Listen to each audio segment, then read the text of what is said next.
Hi everyone, welcome back to Lifting the Lamp. I'm Frate Eleftheria. Now there's been a video that has been doing the rounds for the past week or so on YouTube, seems to have gained quite a bit of popularity, and that is an interview that Jordan Peterson did with the famous former Satanist Zeena Schreck, whose maiden name was of course LaVey, and as Zeena LaVey, she was the daughter of Anton LaVey, founder of the Church of Satan. And so she speaks about how she grew up in the Church of Satan and left the Church of Satan eventually and fell out with her father and had a kind of redemptive process that she went through, exploring other religions, finding a sense of conscience, and how that really transformed her worldview, and just looking back on what it was like in the Church of Satan, what her father's personality was like. And Jordan Peterson, as a clinical psychologist, does a lot of psychoanalysis of, Zeena's parents and her extended family. And that's a kind of interesting look into the kind of mind of Anton LaVey, and the mind of the person who gave birth to this philosophy of Satanism. So there's a lot of interesting things in there that are very relevant to the kind of things that I talk about on this channel. I thought it would be useful for me to give a bit of a review on what I think the key points of that interview were, and my kind of take on those points. And of course I thought it would be timely, given my previous video was on the phenomenon of Satanism, and I bring up Anton LaVey specifically, and LaVeyan Satanism specifically, as an example of the satanic philosophy more broadly. Although I recognize that there are kind of differences of opinion within that, but really the original philosophy that first codified Satanism as its own kind of religion that all the others built upon later, really that origin point lies with Anton LaVey and LaVeyan Satanism. And sometimes the best way to appraise a belief system is to see what sort of a life the people who follow that end up leading. Does it cause them to be better people? Does it cause them to cause harm to more people? Does it cause problems in their lives, or does it give them a sense of stability and peace? Certainly in Zeena's case, I think that she has found that peace now, since finding Buddhism.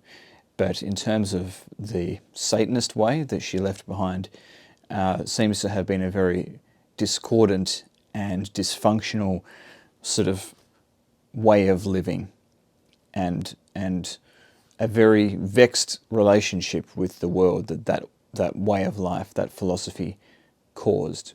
I've got to say, in terms of Jordan Peterson, the interviewer, I've got mixed feelings about him.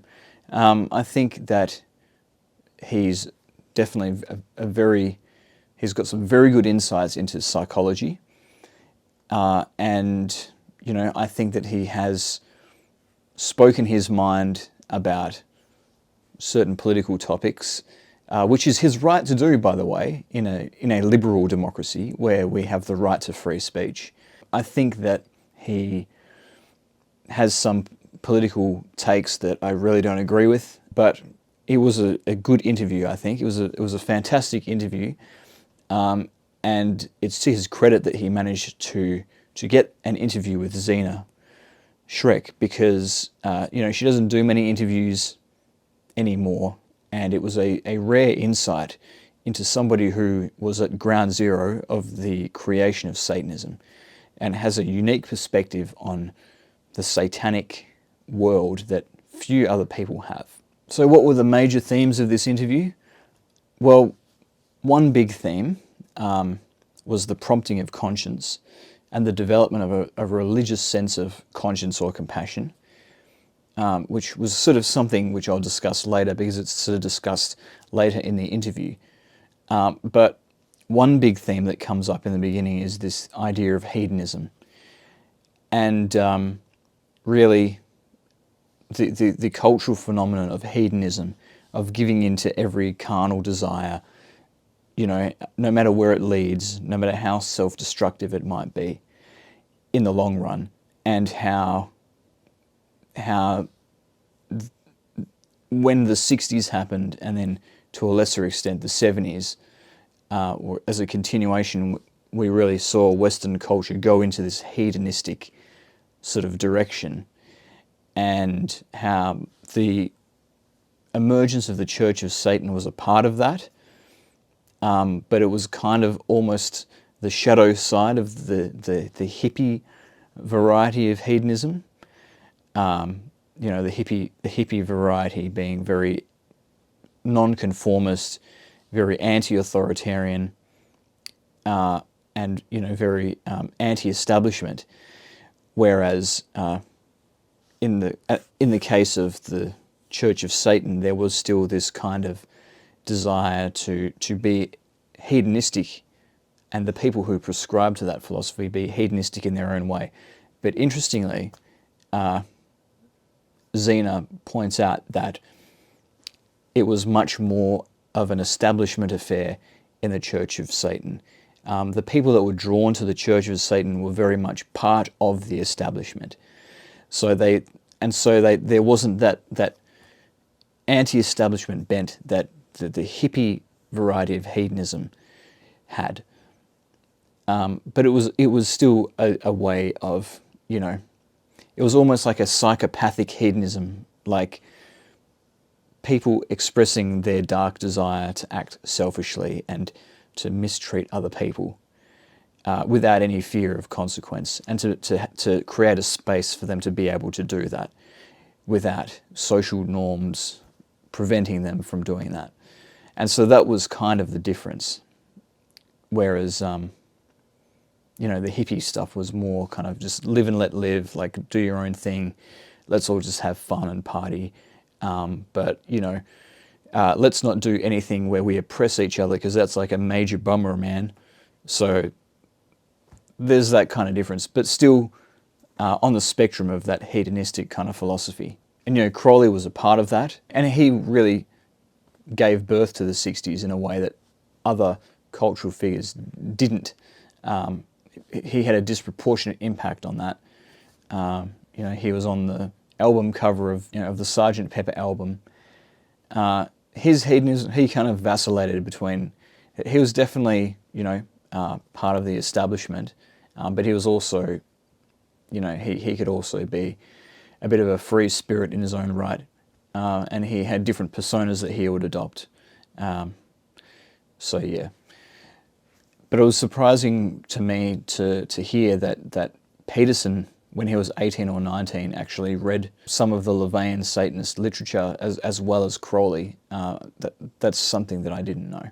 But I do feel quite vindicated after watching that part of the interview about my, not so much assertions, but heavily implying that there was a very comfortable relationship between satanic spirituality and, you know, being at the head of the establishment. And, you know, Zeena corroborates that with her own account of the sort of people who were attracted to LaVey's Church of Satan back in the day. There were quite a few claims that were made about LaVey himself and his personality. Two that stood out were that he was a Machiavellian personality, as well as being a narcissistic personality. Now, some of that, you know, you could say that that Zeena fell out with her father. She has it in for him. She could just be trying to destroy his reputation, and we can't just take someone's word for it when they accuse someone of these things. Although, you know, if your entire religion is based around an accuser figure, then you kind of have it coming when people accuse you of something. But anyway, I digress. But,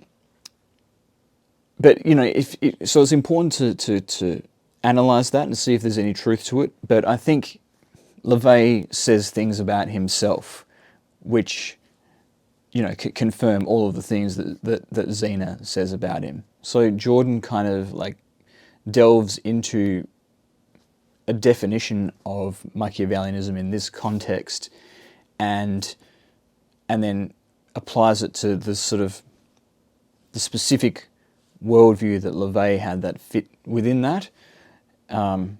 So Anton LaVey's idea that there's a sucker born every minute, and that people who are gullible enough to be deceived by someone who's trying to scam them have it coming. This really kind of callous way of looking at the world. And an interesting point is made in an interview that almost becomes a justification for the person's terrible behaviour towards other people. It becomes like a way of trying to moralise what is unquestionably bad behaviour that anyone else would agree is bad behaviour, by saying, oh, they deserve it if it's so easy to do it to them. You know, this really cynical view of humanity, and it goes into that thing of, you know, seeing yourself as the predator and other human beings as your prey, which is the kind of satanic worldview. We can pretend that it's about, you know, just being your own individual and all of that. And there are some people who have that understanding of Satanism, but the satanic philosophy, as it was spawned and as it was intended to be, has that other nefarious element to it as well. And the people who really understand Satanism understand that, and the ones that have any conscience leave as a result of it. And so you have this kind of Machiavellianism, this sort of looking for ways to swindle other people to benefit yourself and deceive people in order to benefit yourself, and combined with a kind of a narcissism of, you know, everything being about you and not really caring, showing such a flagrant disregard for other people and what their needs are, even if they're your own child, that it enters into the territory of the pathological. All very consistent with a spiritual philosophy that is centered around extreme selfishness. But what I did think was interesting about that kind of observation of the Machiavellian as creating a moral justification for the fact that they are, you know, trampling over other people, is the fact that they need a moral justification. If you're a true Satanist, then you shouldn't have to justify it to anyone. You should just do it without remorse, without explanation. So it kind of suggests that there's something in human nature that makes us moral creatures, that makes us want to do the right thing, and we're actually distorting our true nature when we deny that part of us, when we delve so deeply into sin that we become completely twisted human beings. And so, are we really affirming our individuality when we succumb completely to these egoic, base desires? Or are we actually lying to ourselves? Are we our own rube, in a sense, by adopting that kind of a philosophy of life? If you don't know what a rube is, it's basically a sucker, you know, somebody who can easily be taken for a ride, who can be easily fooled. And this is the term that Anton LaVey used for his own followers within the Church of Satan. So what does it say about a belief system if its own founder considers the people who follow him to be fools and rubes? It doesn't bode well for the truthfulness and the sincerity behind that philosophy. Another interesting point, which was kind of, you know, glossed over quite quickly in the interview, but I think is actually potentially quite explosive, is Zeena Schreck confirming that Richard Ramirez was a close associate and member of the Church of Satan, something which the Church of Satan has since tried to distance itself from. One thing that I thought was interesting as well is Zeena's assertion that Satanism is in fact an Abrahamic religion, which, you know, would undoubtedly trigger a lot of people who identify as Satanists today. But if you look at it, it's true. You know, in the same way that in The Dark Knight, the Joker needs Batman, his existence has no definition, no meaning whatsoever, without being defined in opposition to Batman. Satanism needs Christianity to exist. It's really just the flip side of Christianity. It's the same symbols, the same supernatural figures, the same universe, to borrow a term from, you know, science fiction or comic book franchises. But it's just the antagonists instead of the protagonists. So you're not really escaping the Christian paradigm at all by becoming a Satanist. You're still clinging to it quite strongly, actually. And it's the same for Thelema. I think this is probably a point that I've made in one of my videos before, but Crowley, he spent his whole life dedicating himself to the symbology of the Beast 666 and the Scarlet Woman. And these two figures, they both come from the Book of Revelation. They are both thoroughly Christian symbols. You know, if he had really rebelled against Christianity and he really didn't need it anymore, he was really free from it, then he would have done what somebody like Gerald Gardner did and just go back to some sort of paganism or something like that that has nothing to do with Christianity. But that's not what he did. He remained obsessed with Christianity, except this time in opposition to it. And Jason Louv makes a similar point in John Dee and the Empire of Angels, his fantastic book on the work of John Dee. So, you know, it's that kind of inconsistency of saying that you're rebelling against something and yet you are still completely inured by it in your own way. One really interesting concept that Zeena Schreck brings up in her interview with Jordan Peterson is this idea from Tibetan Buddhism, which she is now deeply invested in, which is the idea of so-called idiot compassion. So it's this kind of idea that, you know, in religions such as Buddhism and Judaism and Christianity as well, by the way, compassion is at the center of all. Loving kindness is at the center of all. There's sort of this love for not only oneself and one's close family or confidants, but even love for strangers. This ability to have this compassion that reaches all living things. And, you know, so that's the starting point for Tibetan Buddhism in this case. But it's easy to have a false idea of compassion. And that's where this idea of idiot compassion comes in. And it's really compassion which is insincere. It's compassion that is not for its own sake, but compassion that is motivated by some egotistical reason. So like virtue signaling is the classic example of idiot compassion. People, you know, standing up against injustice, you know, standing up for the current thing, but it's not actually about the people that they say they're trying to stand up for. It's actually all about them, and it's all about them being seen to be really virtuous and really trendy and all of this sort of a thing. So, you know, that's an example of that. Another example might be, you know, if somebody does something for you which seems really altruistic, and like there's no strings attached at the time, and then later on they bring it up in an argument and use it against you, like, oh, I did this thing for you, so you should treat me X, Y, and Z. So all of a sudden, it becomes a transactional thing. So it wasn't really motivated by compassion. It was motivated by the need to have a charity case, whatever it might be. So I thought that was a really interesting exploration of compassion, and what false compassion can look like, and also, you know,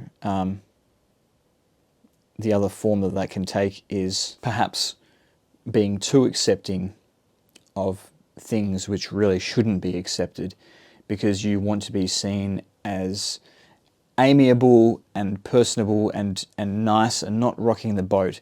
And so again, it's a thing about image and not wanting to offend anyone, and how that can actually lead to, you know, letting in people into your life who are quite destructive.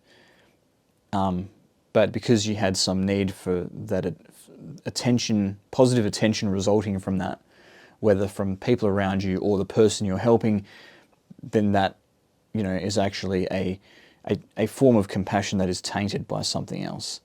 So I thought all of that was an interesting exploration of compassion, and, you know, that deserves a video or even a few videos, even in its own right. And perhaps when Crowley describes compassion as a vice in the Book of the Law, in the case of idiot compassion, perhaps he would have a point. Unfortunately, the Book of the Law casts the net wider than that in terms of saying compassion, full stop, is bad. But there's definitely a distinction, and it's useful to think about that distinction, because, you know, otherwise we can end up throwing the baby out with the bathwater, and actually moving towards philosophies like Satanism, because we see the way that, for example, Christians practice compassion, and it is that idiot compassion, and we think that's all compassion, and so we look for an anti-compassionate kind of spiritual worldview. But there is that fine distinction there. There was one thing that Zeena Schreck said that really stuck with me, and I thought was really poignant, and that was when she shared an insight that she had, that true power is knowing what you're capable of and knowing how dangerous you can be and refraining from acting in that way. I thought that was a very interesting point that she made, and a very powerful point in its own right. And I wonder if she perhaps brought up that particular insight that she had because Jordan Peterson has said similar things about, you know, the goal is not to be harmless, but the goal is rather to be dangerous, but have your dangerous side under control enough that you don't have to give into it, and so you can refrain from causing harm even though you are capable of it, because it's very similar to the idea that Zeena seemed to be bringing up in this portion of the interview. And yeah, I think that again is an important insight for people to have, because, you know, we seek to be good on the spiritual path. We seek to be good to others and create positive, harmonious relationships between people. But it's much, much harder to do that if you're not doing it from a position of power. That is just the sad reality of it. That's not to say having power over other people, but having a degree of agency where there's going to be consequences if your interests aren't respected. So, you know, if you're not starting from that position, you don't have any negotiating power, and it's very hard to negotiate, you know, a better set of relationships with other people. So I think that's an important point to keep in mind as well, because a lot of the time on the spiritual path, there's this kind of extreme pacifism that people have where they just want to be completely harmless, not even wear shoes so they don't risk crushing any beetles or flowers when they walk through nature or something like that. But if good can't defend itself, then good will be overwhelmed by evil. So it's kind of refreshing, I suppose, to see that acknowledged by Zeena Schreck in the interview. But I guess more directly, the point that Zeena Schreck was referring to was that it takes more discipline and more power to actually prevent yourself from doing, violent things or whatever else. It takes more power and more strength to do that than somebody who just loses control and lashes out at people at the first sign that, their position in the dominance hierarchy is compromised, because that really demonstrates weakness and insecurity. And that's something which a lot of people don't understand about strength in today's day and age. And then, the very compelling ending of this interview deals with, Zeena's transformation. No, not into Taylor Swift, but her transformation from somebody who was a Satanist to somebody who was awakening to a kind of broader compassion for other beings, which ultimately led her to her Buddhism. And so it was really the awakening of that sense of conscience that led her out of her previous satanic life, which was really like a prison to her, because it was all about, her father and all about people abnegating their own selfhood in order to glorify him. So, in that case, Satanism certainly wasn't about every individual asserting their individuality. It was really about the dominant personality getting to be the individual, and everybody else just having to support that person to the detriment of themselves.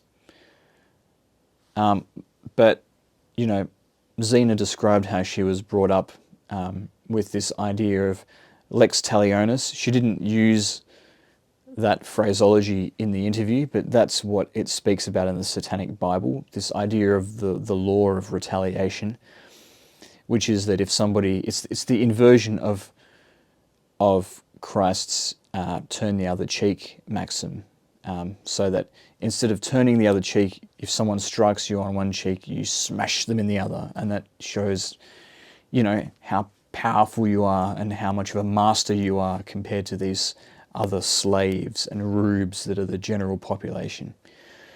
It's a very elitist philosophy.